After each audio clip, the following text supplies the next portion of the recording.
Hi everyone, this video is for Mock Paper 1 2024 from question 7 to question 14. Now let's look at question number 7. Find the gradients of the line XZ. Alright, so XZ is here. Before we can actually be able to find the gradient, we must know the formula. Gradient is equals to rise over run. But before we can actually find the units for rise over run, let's look at x-axis and y-axis first. X-axis, can you see the number from 0, 1, 2, 3, and 4? I can say there is one box, 1 unit. How about the y-axis? Look at the number is from 0, 2, 4, 6, 8. So based on this, I can say that one box is 2 units. All right, so gradient is the rise over run. Where is rise? Rise is upwards. We rise to the top. All right, so rise is in this direction of y. Run, we run on the flat surface. Flat surface is more linked to x-axis. So run is here. So what's the units for rise? Can you find that it's 2 boxes? 2 box, 1 box is 2 units. 2 boxes is 4 units. Run is in the x-axis. 1 box equals to 1 unit. There are 3 boxes, 3 units. But something is wrong here. All right, if you look at the slope of the line XZ, is going downwards, opposite of rise. So it has to be a negative sign for the rise. This is the answer for gradient. Rotational symmetry of triangle XYZ. I change the color to red so it's easy for you to see. All right, so the moment you see rotational symmetry, you're actually required to turn the object from 0 to 360. All right, how many times does this object actually appear? The first time before rotating is not counted. So as you rotate from 1 degree onwards to 360, I hope you realize, all right, triangle XYZ will appear the same at angle 360. So the answer for this is 1. That's the end for question number 7. Question 8. Question 8 is on construction. You are supposed to actually construct a perpendicular bisector of PQ. So PQ is here. Perpendicular bisector. All right. I hope you can still remember cockroach. Sometimes you need to draw the Chanel sign. All right. The compass need to adjust more than half of line PQ.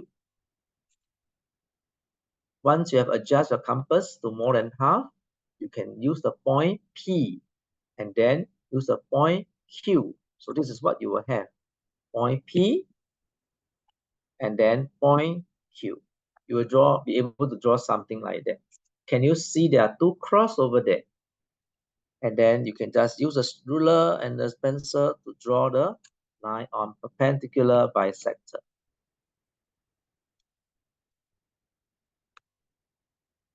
Okay, I'll change the color to blue for the angle bisector. Okay, angle bisector, they say put it at angle QPR. So we are actually required to construct at point P, center letter. All right, angle bisector, we talk about the coconut tree. So the first thing that we have to do, we can roughly adjust the compass to about 3 cm. We can actually construct this first. All right, this is the island of the coconut tree. Why this is important? Because we want to make sure that this line and this line, they are of the same distance. Can you see the 2 cross now? Based on these 2 cross, you can draw the coconut tree leaves by having this. using the compass. And then after that, you can see the cross, you can draw it. Oh no. All right, to this point. Okay, so this is something that you have to take note regards to perpendicular bisector and angle bisector. Once you're done, they actually ask you, they meet at point S. So this is the point that they actually met, point S. Right? They're supposed to actually measure and write down angle PSR. PSR. You can draw one extra line. And then you use a protractor to actually find PSR. The answer is roughly around 155 degrees, plus minus 1 degree. All right, you may try out on this question using the compass. Question number 9. Question number 9, the moment you see a right angle triangle, hope you can remember these three formula. Area, half times base times height. C square equals to A square plus B square for Pythagoras theorem. And the last one on Tuakaso. When the question has angles, then we will use Tuakaso, right? So now we look at the diagram for question 9a. They ask, right? Find the length of x. So we are actually supposed to find the length. In this diagram, is there any angles? No, no angles, no acute angles is given out, only a 90 degrees. All right, so for this question, we are using Pythagoras theorem. C square equals to A square plus B square. C is always the longest side of the right angle triangle, which is x right now. A is 12, B is 45. To find x, we will square root. So we square root the whole thing of 12 square plus 45 square. We will get the answer of 46.6 meter.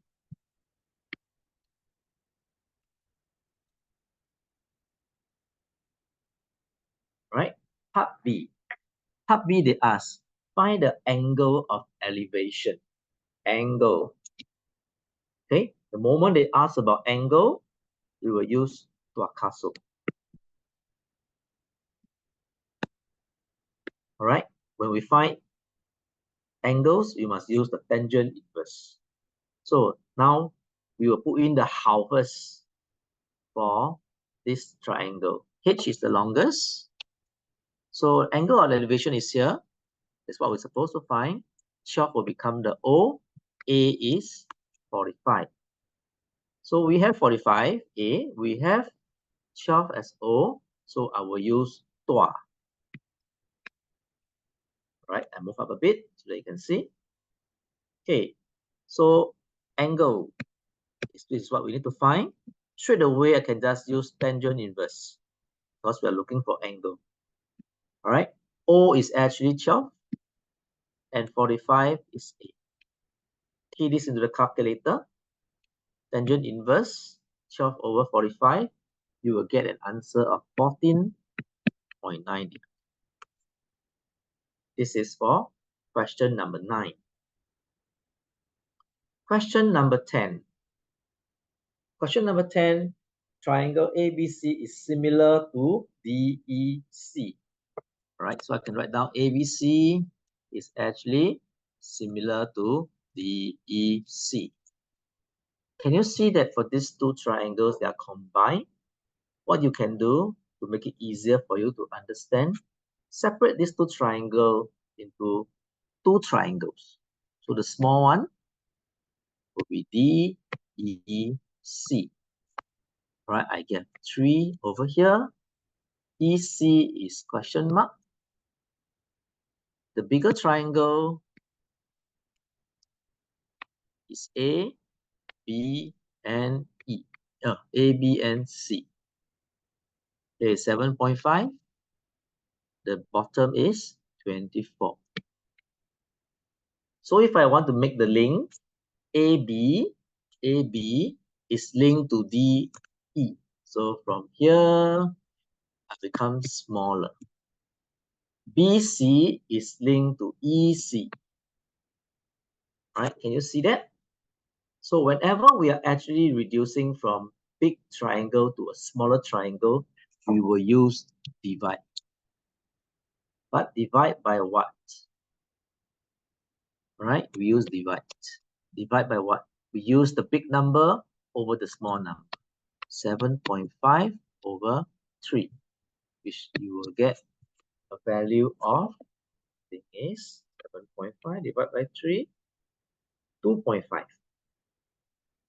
So the big triangle is reduced by 2.5 times to become 3. So to get length of EC, we use 24 divided by 2.5. You will get the value of 9.6.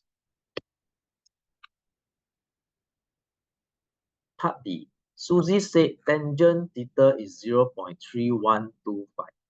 Is he correct? Right? Explain your answer. In this scenario of hers, she's actually looking at the big triangle. I just draw it up. Theta is here. Here's 24. Here is 7.5. She mentioned that angle tangent theta is actually 0.315. So look at this word tangent.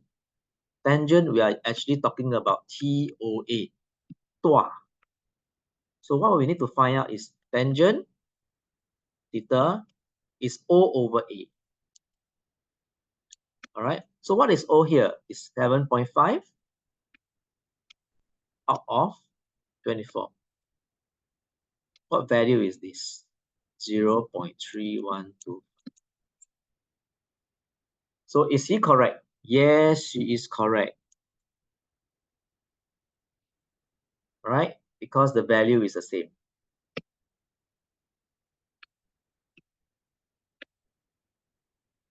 At 0.3125.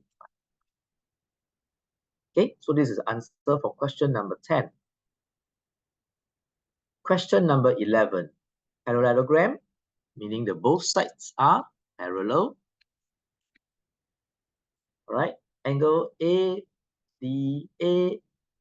BAD is 109 degree. Angle BXC is 36 degree.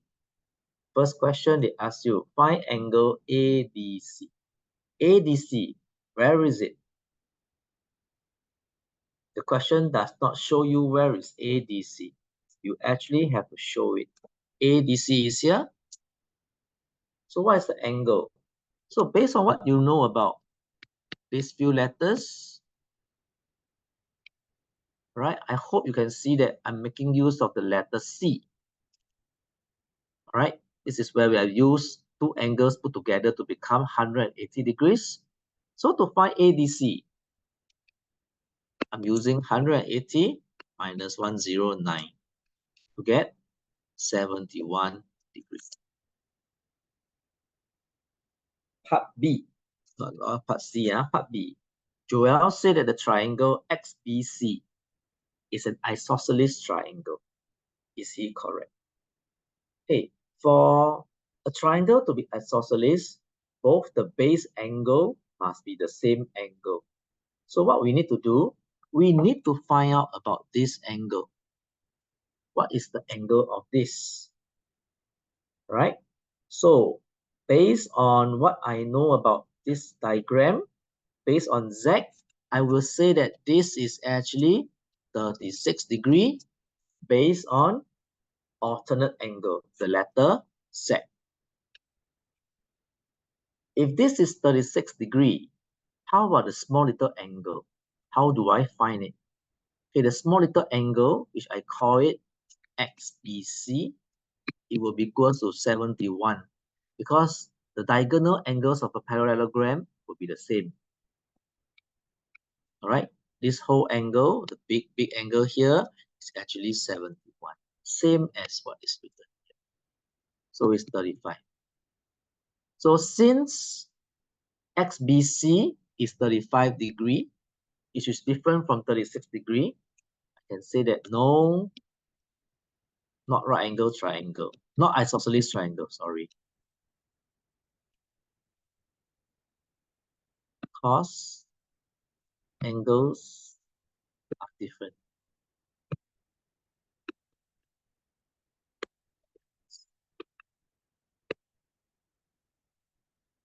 Right, one is 35 and one is 36. Okay, this is for question number 11. Question 12. Many of you didn't do well for this question because you are not too sure how to compare. Some of you are not even reading this question, right? First shop, okay. So shop A and B sell the same type of cereal. All right, the cereals is actually 400 gram, $7.50. First shop, they say 25% off the normal price. All right, shop B, they say I will give you extra cereal, 20% more. Okay, so now I'm going to do this question. How to do it? In a minute, I change my pen. Shop A, discount 25%. So 25% times 750. I will get around 1.875. So the price right now, because of the discount, 750 minus away 1.875, I will get around $5.625. Okay, what you need to know is this. $6.63. See, $5.63. This is exactly for 400 grams. Okay, I stop here for the time being. I go and do shop B now. Shop B, 20% more. All right, more of what?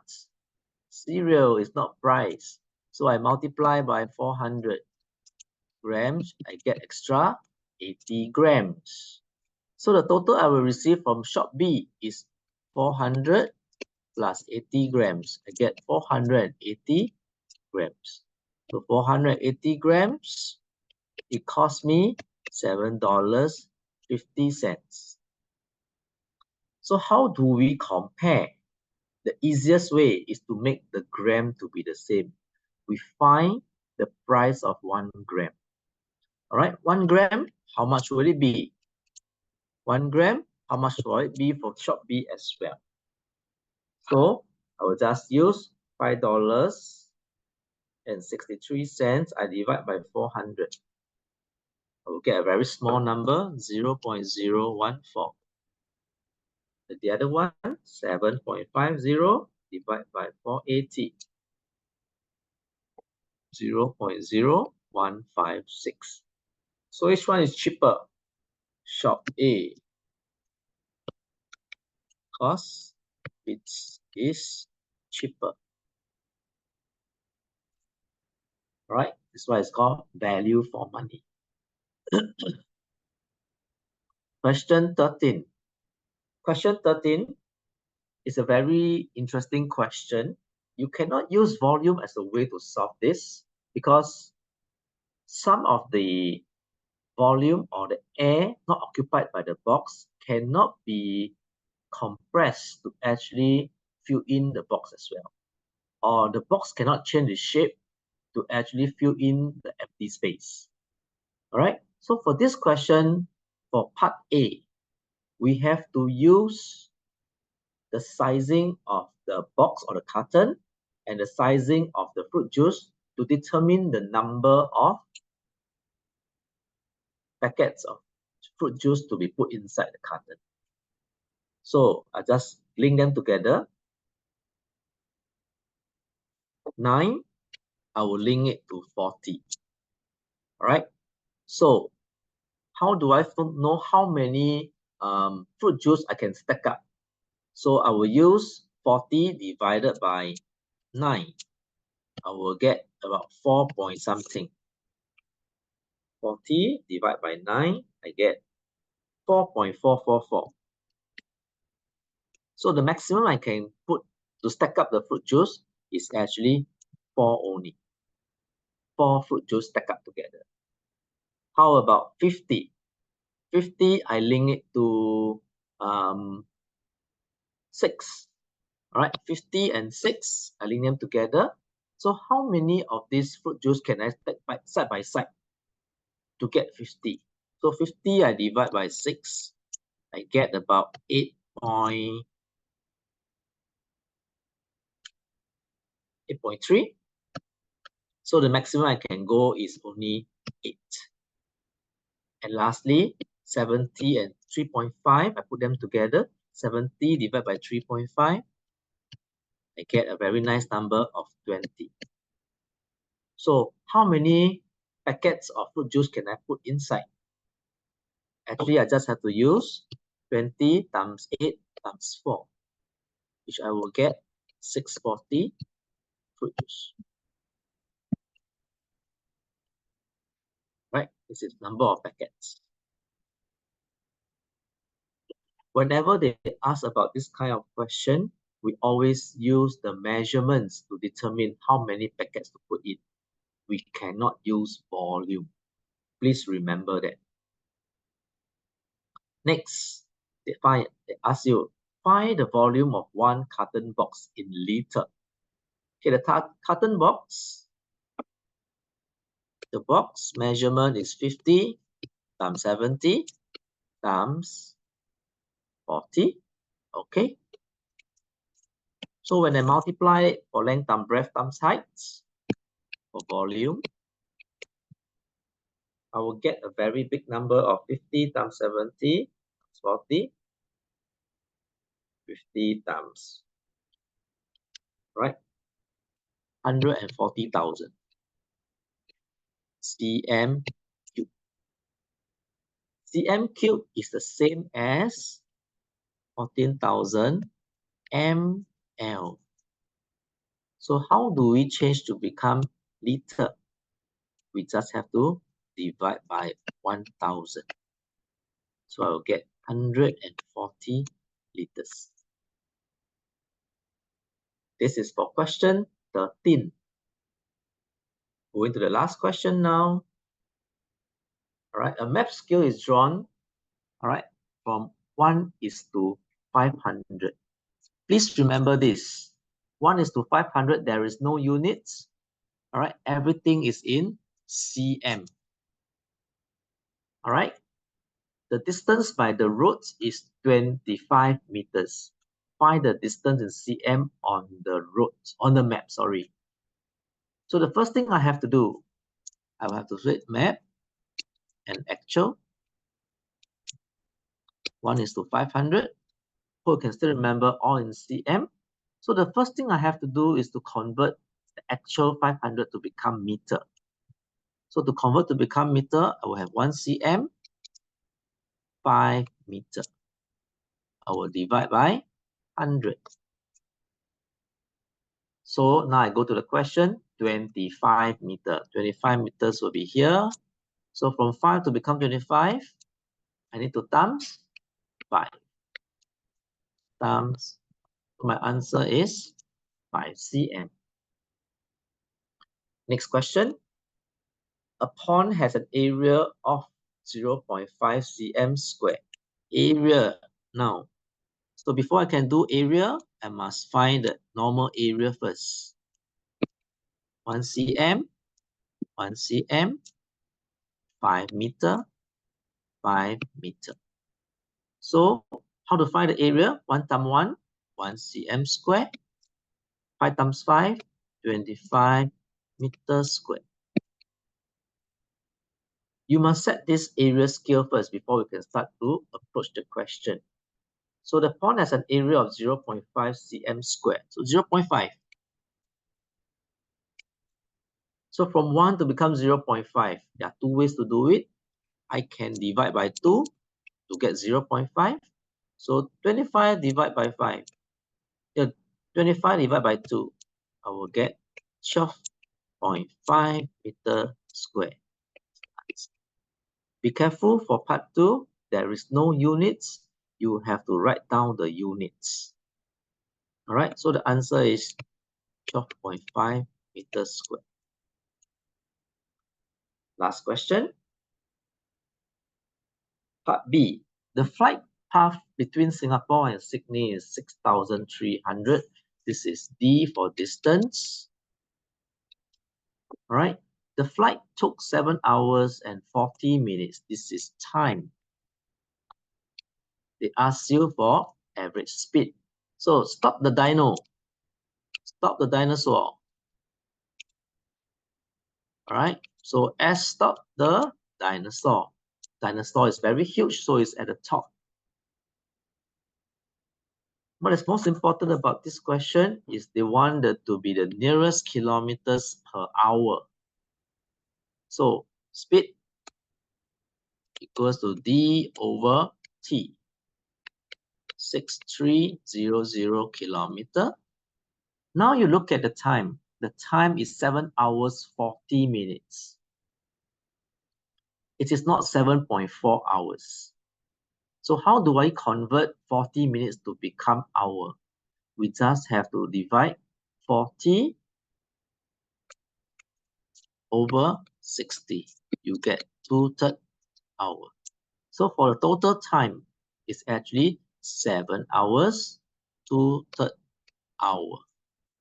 You press this in the calculator, you get a big number.